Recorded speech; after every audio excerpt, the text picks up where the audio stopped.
কোনোভাবেই থামছে না অস্থিরতা। গোটা দেশে থমথমে পরিস্থিতি বিরাজ করছে। চুরি, ছিনতাই, ডাকাতির মধ্যে দেশে জ্যামিতিক হারে বেড়েছে ধর্ষণের ঘটনা। এ নিয়ে চিন্তায় পড়ে গেছে প্রশাসন। কারণ খুঁজতে মাঠে নেমেছে গোয়েন্দা বাহিনী।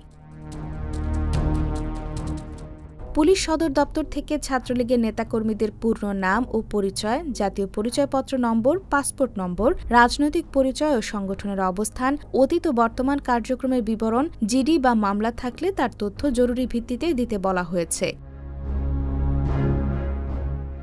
গোয়েন্দা তথ্য বলছে, আত্মগোপনে থাকা ছাত্রলীগের নেতাকর্মীরা সংগঠিত হয়ে দেশে অস্থিতিশীল পরিস্থিতি তৈরির চেষ্টা করছে। সম্প্রতি হঠাৎ করেই সামাজিক অস্থিরতা বেড়ে গেছে। রাজধানী ঢাকা সহ দেশের বিভিন্ন স্থানে ছিনতাই, ডাকাতির মতো ঘটনা বেড়ে চলেছে। তবে এসব অপরাধের বেশিরভাগ পরিকল্পিত এবং নিষিদ্ধ ঘোষিত ছাত্র সংগঠন ছাত্রলীগের নেতাকর্মীদের হাত রয়েছে।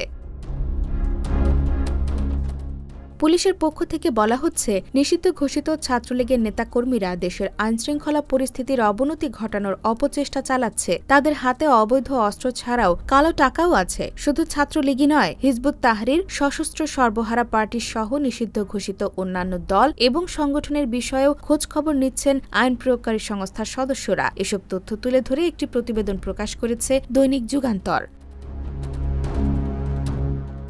IBTV USA, New York।